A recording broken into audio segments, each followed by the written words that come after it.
अगर किसी पे क्रिमिनल चार्ज लगता है, तो क्या उससे बस यही कह देना काफ़ी है कि तुमने क्राइम किया है? बिल्कुल नहीं। कानून कहता है चार्ज में क्या-क्या लिखना मैंडेटरी है, सब कुछ डिटेल में। आज हम बात करेंगे सेक्शन 234 ऑफ बीएनएसएस 2023 की, जो डिफाइन करता है कि चार्ज में क्या-क्या होना चाहिए।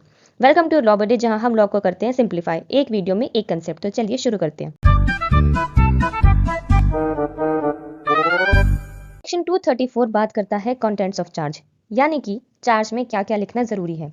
सब सेक्शन 1 जो है, ये कहता है कि हर चार्ज में ये क्लियरली लिखा होना चाहिए कि एक्यूज पर किस ऑफेंस का चार्ज लग रहा है। ठीक है। देन हमारे पास सब सेक्शन 2 ये कहता है कि अगर किसी ऑफेंस का स्पेसिफिक नाम लॉ में दिया गया है, जैसे कि थेफ्ट, मर्डर या फिर चीटिंग, तो चार्ज में सिर्फ उस नेम से लिखना काफी है। ठीक है। देन हमारे पास है सबसेक्शन 3। ये कहता है कि लेकिन अगर ऑफेंस का कोई स्पेसिफिक नाम नहीं दिया गया, तो चार्ज में ऑफेंस की डेफिनेशन या मैटर इतना लिखा होगा कि एक्यूज को समझ आए कि उस पर किस चीज का चार्ज है। ठीक है। देन हमारे पास है सबसेक्शन 4। ये कहता है कि चार्ज में ये भी मेंशन करना जरूरी है कि किस लॉ और किस सेक्शन के अगेंस्ट ऑफेंस हुआ है। देन हमारे पास है सबसेक्शन 5।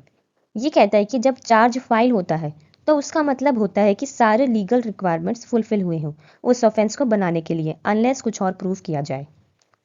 ठीक है। देन हमारे पास है सबसेक्शन 6। ये कहता है कि चार्ज कोर्ट की लैंग्वेज में लिखा जाना चाहिए। ठीक है। देन हमारे पास है सबसेक्शन 7। ये कहता है कि अगर एक्यूज्ड पे पहले भी कोई कन्विक्शन हो चुकी है और उस वजह से उसको ज्यादा पनिशमेंट मिल सकती है, तो चार्ज में वो पिछला कन्विक्शन, डेट और जगह लिखा होगा। अगर वो मिस हो गया, तो कोर्ट सेंटेंस पास करने से पहले उसमें ऐड कर सकता है। ठीक है। यानी कि for a short summary, charge एक फॉर्मल डॉक्यूमेंट होता है जो एक्यूज को क्लियरली बताता है कि उस पर किस ऑफेंस का आरोप है, किस सेक्शन के अंडर है और किस बेसिस पर पनिशमेंट हो सकती है। ठीक है। अगर आपको ये लीगल ब्रेकडाउन पसंद आया हो, तो वीडियो को लाइक करें, शेयर करें और सब्सक्राइब करें योर लॉ बडी को। Thank you.